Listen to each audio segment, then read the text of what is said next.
الحمد لله رب العالمين وأشهد أن لا إله إلا الله وحده لا شريك له وأشهد أن محمدا عبده ورسوله صلى الله عليه وعلى آله وصحبه وسلم تسليما كثيرا. أما بعد، قال شيخ الإسلام محمد بن عبد الوهاب رحمه الله: باب بيان شيء من أنواع السحر. قال أحمد: حدثنا محمد بن جعفر قال حدثنا عوف عن حيان ابن العلاء قال حدثنا قتن بن قبيصة عن أبيه أنه سمع النبي صلى الله عليه وسلم قال: إن العيافة والطرق والطيرة من الجبت. قال عوف: العيافة زجر الطير، والطرق الخط يخط بالأرض، والجبت قال الحسن رنة الشيطان. اسناده جيد، ولأبي داود والنسائي وابن حبان في صحيحه المسند منه. گرامی قدر حاضرین و خواتین ملت، اللہ کے فضل و کرم سے کتاب التوحید کا درس سلسلہ وار جاری ہے، جس میں گزشتہ درس میں جادو سے متعلق گفتگو ہوئی تھی اور یہ بیان کیا گیا تھا کہ جادو شرکیہ عمل ہے، توحید سے ٹکراتا ہے، جادو کا سیکھنا اور سکھانا حرام ہے، اسلام میں جادوگر اور جادوگرنی کی سزا قتل ہے، اس لیے کہ ان کے شر سے حفاظت کا اور انسانیت کو ان کے فساد سے اور ان کی ناحق سرگرمیوں سے بچانے کا یہی ایک ذریعہ ہے کہ انہیں قتل کر دیا جائے. تو جادو کے اس بیان کے بعد شیخ الاسلام محمد ابن عبد الوہاب رحمہ اللہ نے یہ باب قائم کیا: باب بیان شیء من انواع السحر، کہ جادو کی بعض قسموں کا بیان، بعض چیزیں جو جادو میں سے آتی ہیں، جو جادو جیسی ہوتی ہیں یا جادو کے قریب جو چیزیں ہوتی ہیں، اور بہت سارے لوگ اپنی ناسمجھی کی وجہ سے، اپنی کم علمی کی وجہ سے ان کو کرامت سمجھ بیٹھتے ہیں، اور ان شعبدہ بازیوں کی وجہ سے ان کے فریب میں گرفتار ہو کر کے کچھ لوگ شرک کے راستے پر چل پڑتے ہیں. اس میں سنن ابی داؤد کی 3907 نمبر کی یہ حدیث، جس میں نبی کریم صلی اللہ علیہ وسلم نے 3 چیزوں کو جادو میں سے قرار دیا: العیافہ والطرق والطیرہ من الجبت. اس سے پہلے کہ درس میں آپ سن چکے ہیں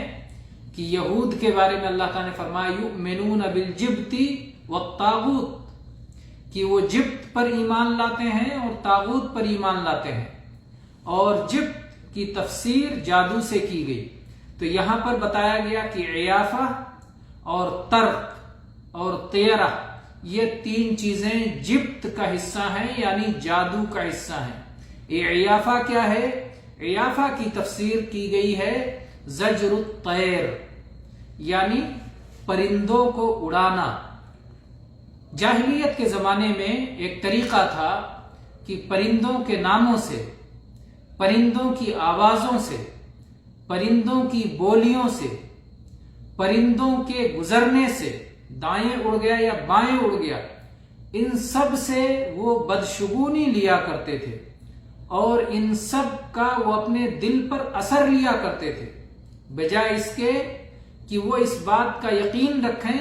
کہ اس کائنات میں جو کچھ ہوتا ہے وہ اللہ تعالیٰ کی مشیت سے ہوتا ہے، اور کسی چیز کا اس میں اپنے طور پر کوئی اثر نہیں ہے. تو یہ نہیں، بلکہ وہ سمجھتے تھے کہ پرندہ اگر ادھر اڑ جائے یا یہ آ کے آج بھی جیسا کہ بہت ساری جگہوں پر یہ تصور پایا جاتا ہے کہ اگر کسی کے مڈیر پہ بیٹھ کے کوا بول دے یا کسی کے گھر کے آس پاس کے کسی پیڑ پہ بیٹھ کے الو بول دے یا اور کوئی پرندہ بول دے تو اس طرح سے وہ پریشانی کا شکار ہو جاتے ہیں کہ کوئی آفت آنے والی ہے، کوئی بلا نازل ہونے والی ہے، کوئی بلا اترنے والی ہے. تو یہ بدعقیدگی آج بھی بہت سارے لوگوں میں پائی جاتی ہے. تو شیخ الاسلام محمد ابن عبد الوہاب رحمہ اللہ نے عقیدے کی اصلاح کی جو تحریک چلائی تھی تو اس میں ان تمام چھوٹی بڑی باتوں کا لحاظ رکھا اور ان سب کے بارے میں بیان کیا کہ یہ ساری بدعقیدگی کو اسلامی معاشرے سے ختم ہونا چاہیے. چنانچہ کہا کہ یہ پرندوں کے ناموں سے شگون لینا یا ان کی بولیوں سے یا ان کے دائیں یا بائیں گزرنے سے یا راستہ کاٹ جانے سے، ان سب چیزوں سے جو یہ اثر قبول کیا جاتا ہے یہ سب جادو کی ایک شکل ہے اور یہ سب انسان کی توحید کو یا تو کم کر دیتی ہے یا ختم کر دیتی ہے اپنے درجات کے مطابق. اسی طرح سے دوسری چیز ترق بھی یہ جادو کی ایک شکل ہے. ترق کیا ہے؟ زمین پر یا ریت پر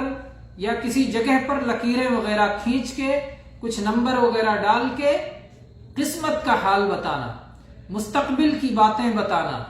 تو یہ غیب کا دعویٰ ہے اور غیب وہ چیز ہے جس کا علم اللہ تعالیٰ نے اپنے لیے خاص کر لیا ہے. اب اگر کوئی شخص کسی چیز کے بھی ذریعے سے غیب کا دعوے دار ہوتا ہے اور وہ کل کی باتیں بتانے کے لیے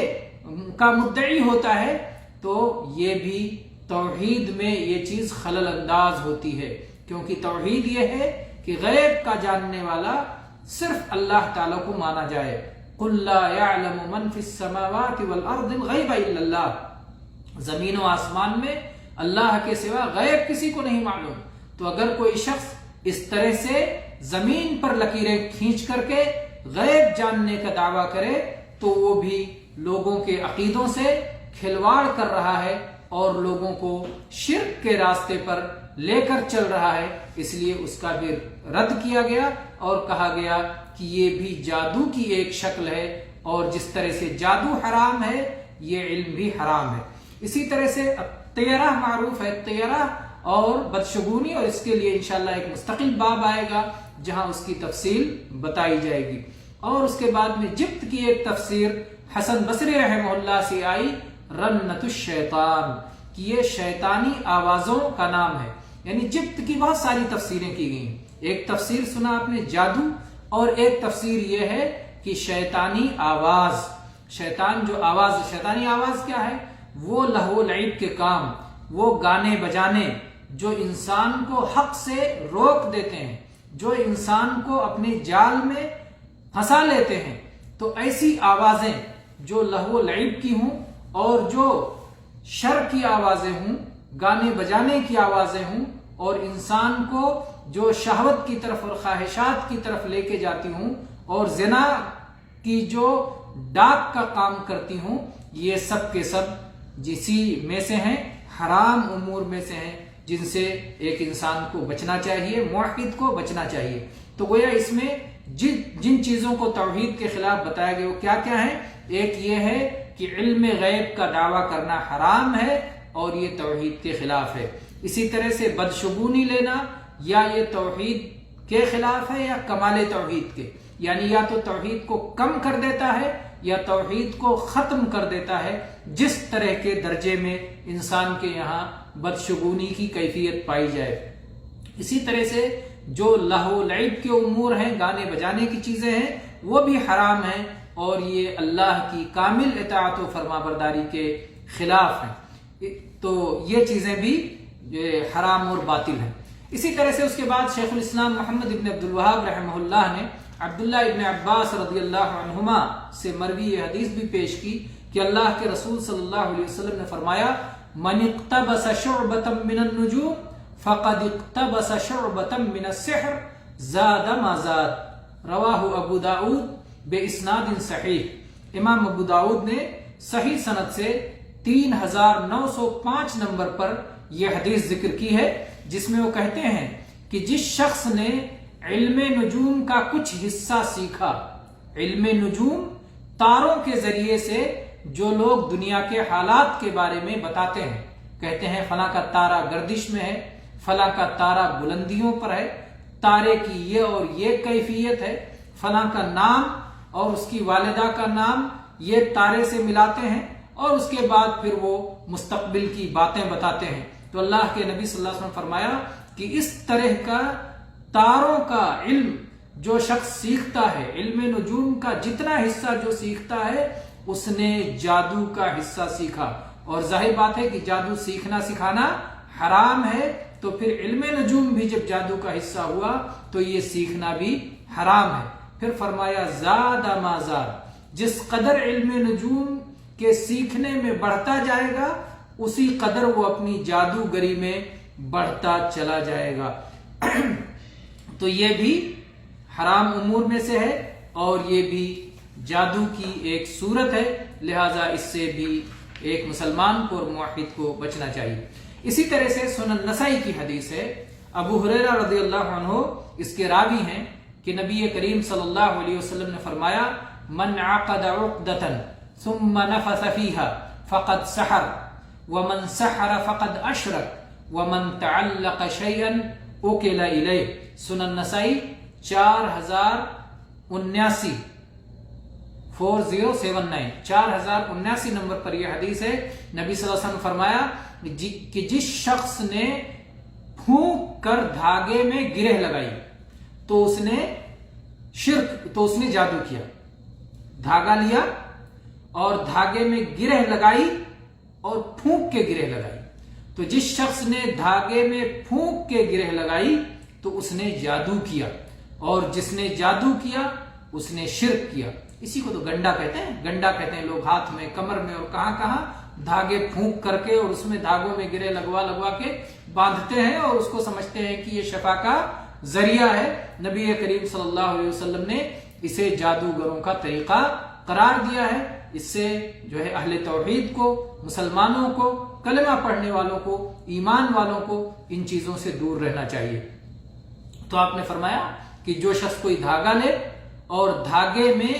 پھونک کر کے گرہ لگائے تو اس نے جادو کیا، اور جس نے جادو کیا اس نے شرک کیا، اور جس شخص نے اپنا تعلق کسی اور چیز سے جوڑا اللہ کے سوا، اللہ کو چھوڑ کر کے اگر کوئی شخص اپنا تعلق دھاگے سے جوڑتا ہے، کسی درخت سے جوڑتا ہے، کسی شیطان سے جوڑتا ہے، کسی پتھر سے جوڑتا ہے، جس چیز سے وہ اپنا دل لگاتا ہے، جس پہ وہ بھروسہ کرتا ہے، جس سے وہ امید لگاتا ہے، اللہ کو چھوڑ کر کے اگر کوئی شخص کسی اور جگہ سے امید لگاتا ہے اوکل الیہ، تو اسے اسی کے حوالے کر دیا جاتا ہے، اسی کے سپرد کر دیا جاتا ہے۔ اللہ تعالیٰ اسے بے سہارا کر دیتا ہے، اللہ تعالیٰ اپنی مدد ایسے شخص سے روک لیتا ہے، اللہ تعالیٰ اس کی مدد کرتا ہے جو اللہ سے مدد چاہتا ہے، جو اللہ پر اعتماد کرتا ہے، جو اللہ سے سوال کرتا ہے، جو اللہ سے دعا مانگتا ہے، جو اللہ کا سہارا ڈھونڈتا ہے۔ جو لوگ اللہ کو چھوڑ کر ادھر ادھر جاتے ہیں تو اللہ تعالیٰ انہی کے حوالے کر دیتا ہے جس کی طرف وہ جانا چاہتے ہیں۔ تو اللہ کے نبی صلی اللہ علیہ وسلم نے ان مختصر الفاظ میں کیا بیان کر دیا کہ جو شخص اللہ کو چھوڑ کر کسی اور سے امید باندھتا ہے تو اس کو اسی کے حوالے کر دیا جاتا ہے، وہ ذلیل ہو جاتا ہے، وہ مخذول ہو جاتا ہے، وہ بے سہارا ہو جاتا ہے، اللہ کی مدد اسے نہیں مل پاتی ہے۔ تو جو شخص ظاہر بات ہے جو گنڈا پہنے، تعویذ پہنے اور اس طرح کی چیزوں کو جو کرے اس کا یہی نتیجہ ہونے والا ہے۔ یہ بھی جادو کی ایک شکل ہے، اور یہ جادو کی وہ شکل ہے کہ جس سے پناہ طلب کی گئی ہے، جس کے شر سے قرآن مجید میں وَمِن شَرِّ النَّفَّاثَاتِ فِي الْعُقَدِ، جو